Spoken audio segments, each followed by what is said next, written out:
I am emotional today, मतलब कि जो सूरत हाल है, जो बजट मेरे सामने है, मिफ्ता साहब के कई वादे थे जिनसे वो मुकर गए। उन्होंने कहा टैक्स नहीं लगेगा, फिर लगा दिया। फिर उन्होंने कहा IMF की किस्त आ रही है, अब वो नहीं आ रही है, अब मजीद टैक्स लगाना पड़ेगा। फिर उन्होंने कहा इनकम टैक्स में इजाफा नहीं होगा, फिर इनकम टैक्स में इजाफा हो गया। फिर अमीरों पर सुपर टैक्स लगेगा, गरीबों पर ये वाला टैक्स लगेगा, तनख्वाहदार तबके पर जो टैक्स था 47 अरब रुपए की छूट थी वो खत्म हो जाएगा। लाख रुपया भी जो कमा रहा है उससे भी इतने पैसे लेंगे, और करोड़ों रुपया जो कमा रहा है उससे इतने पैसे लेंगे। पेट्रोल के हवाले से 84 रुपए फी लीटर कीमत में इजाफा हो गया जब से हुकूमत आई है। डीजल में 115 रुपए इजाफा हो गया। हर महीने 5 रुपए लेवी अभी लगनी है अगले 1 साल, हर महीने 5 रुपए इजाफा होगा। और इससे हट के सेल्स टैक्स है 11% जो कि अभी लगाया जाएगा। और वजीर खजाना कहते हैं मैं इसके हक में नहीं हूं। जिस चीज के हक में वो नहीं होते वो लग जाती है। किधर है जैदी साहब हम? जी साहब मेरी बात सुने, आपने बड़ी जज्बाती तकरीर की है, मैंने पूरी तकरीर आपकी सुन ली है, मगर ये आप जज्बाती तकरीर तो आप आज कर रहे हैं ना 28 जून 2022 को। आपने मेरी 16 दिसंबर 2021 की तकरीर नहीं सुनी थी, जब आप सारे बड़े मुतमईन थे और आप सारे ये कह रहे थे कि पाकिस्तान बड़ा मजबूत मुल्क है। जब मैंने 16 दिसंबर 2021 को कहा था कि मुल्क दिवालिया है तो पूरा पाकिस्तान मेरे पीछे पड़ गया था और उन्होंने कहा था कि शब्बीर साहब क्या बात कर रहे हैं। देखिए श्याम साहब, आप जज्बाती हो रहे हैं और जज्बाती होने की कोई वजह नहीं है। पहले अपने दिमाग से एक चीज बिल्कुल क्लियरली निकाल दें, अगर आपके दिमाग में वो चीज है। पाकिस्तान एक गरीब मुल्क था, एक गरीब मुल्क है और गरीब मुल्क रहेगा।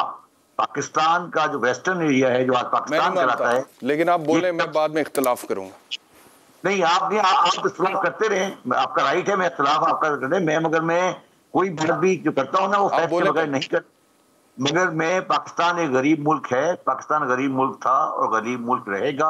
अगर आपके दिमाग में ये कहीं ये बात घुसी हुई है, मुझे इख्तिलाफ है ना, रहेगा पे मुझे इख्तिलाफ है। मैं तो देखिए ना, मेरा आपसे या मुझसे पहले जो चीज मेरे माँ बाप ने भुगती है, मैं नहीं चाहता कि मेरे बच्चे भी वही भुगते हैं। हाँ, मेरी बात मुझे इख्तिलाफ है, बाकी आप आगे चलें। यही तो खराबी है ना कि अगर आपको आपके दिमाग में ये बात बैठी है कि ये नहीं रहेगा और इसके अंदर कोई सोने की कानें निकलेंगी, तो ये अपने दिमाग से निकाल देंगे। जब आप फिर आपको बात समझ आएगी।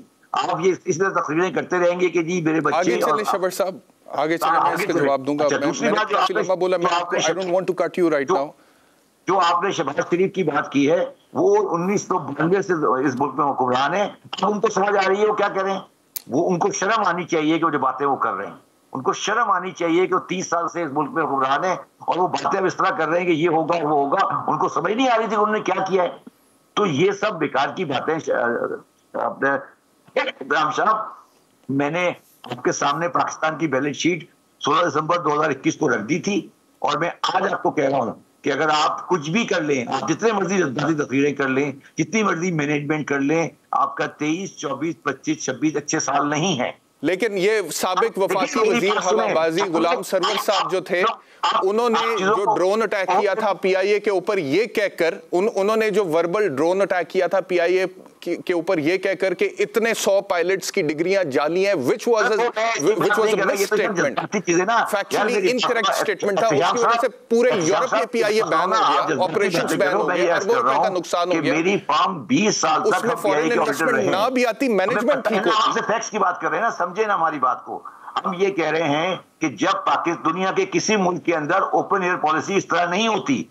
जब मैंने कराची से लंदन जाना है तो मुझे PIA की फ्लाइट नहीं दी जा रही है, इसलिए कि मुझे एमिरेट्स को यहाँ बचाना है। इसके ऊपर मैं पूरी आपके वो कहानी लिख सकता हूँ। और आप आ जाए स्टील मिल की बात। स्टील मिल इसलिए नहीं चलती कि जिन लोगों का आप बात कर रहे हैं उनको स्क्रैप में फायदा होता है। आपको पता है स्क्रैप का काम कौन करता है? क्यों मेरा मुंह खुलवा रहे हैं? मेरा मुंह नहीं खुलवाए, मैं बहुत कुछ जानता हूँ सर। मैं वो आम आदमी नहीं हूँ जो जिनको आप बिठा के लोगों ब्लैक रोल कर सकते हैं। मुझे पता है स्टील स्क्रैप कैसे आता है, कौन रीरोलिंग का काम कर रहा है, कौन सरिया का काम कर रहा है और सरिया का काम क्यों नहीं हो रहा है, हमें अच्छी तरह पता है। तो ये बातें हमारे से नहीं करें, ये बातें नहीं करें। सर कौन सरिया का काम कर रहा है? आप नहीं जानते पाकिस्तान में सरिया का काम कौन करता है? आपको नहीं पता? आपको नहीं पता सरिया का काम कौन करता है पाकिस्तान में?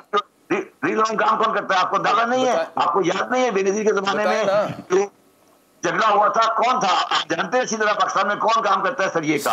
सारे जितने लोग सरिये का काम करते हैं सारों के नाम लेने हैं। फिर PTI में भी बहुत सारे, मैं आपसे पूछ रहा हूं, मैं यही तो में भी बहुत सारे। गरीब आदमी तो रहेगा क्यों गुर्बत में रहेगा, झोंपड़ी में रहेगा, एक पंखा चलाएगा, एक बत्ती जलाएगा, बच्चे उसके स्कूल नहीं जाएंगे, वो लेबरर्स के तौर पे काम करेंगे, कोई पंक्चर की दुकान पे, कोई घर पे काम करेगा, मुश्किल से दिहाड़ी जिस दिन कमाएगा उस दिन घर में रोटी पक जाएगी, नहीं कमाएगा फाका हो जाएगा, लेकिन गरीब आदमी रहेगा। मिडिल क्लास किधर जाएगी सर? मिडिल क्लास किधर जाएगी? That is a very important question. Pakistan में मिडिल क्लास एग्जिस्ट करती है और वो ग्रेजुअली कम होती जा रही है। लोग अब मिडिल क्लास से निकलकर वो अब लोअर क्लास पे जाते जा रहे हैं, और हमेशा जब इकोनॉमिक क्योस आता है तो सबसे ज्यादा परेशानी मिडिल क्लास को ही होती है। और वो पाकिस्तान में जो अभी हालात हैं इसमें ये मिडिल क्लास बहुत सीरियसली श्रंक हो रही है और ये निहायत प्रॉब्लम में जा चली गई है, और इसके लिए अब रोजाना का गुजारा बहुत मुश्किल हो गया है। मगर एक बात जो श्याम साहब आप लोग रियलाइज नहीं कर रहे कि मैंने जिस तरह कहा कि हमारा समाजी और माशरती मसला हल है, आप मुझे बताइए कि इस मुल्क में आबादी जिस तरीके से बढ़ रही है और हमने कोई प्लानिंग नहीं की कि हम आबादी को कंट्रोल करें, तो बुनियादी मसला हमारा ये है कि हम पाकिस्तान का कोई बुनियादी माशरी मसला हल नहीं कर पा रहे, क्योंकि हमने माशरती स्ट्रक्चर इस तरह बना लिया है। फॉर एग्जाम्पल, मैं पिछले 8 महीने से कह रहा हूँ कि बाजार 6 बजे बंद करके बिजली बचाएं, ये नहीं बचा रहे ना जी, या हम फैमिली प्लानिंग को नहीं कर रहे ना जी। तो ये आप अगर एक्सपेक्ट करते हैं कि पाकिस्तान के माशी मसाइल का हल इन सियासतदानों के पास है, तो फिर हम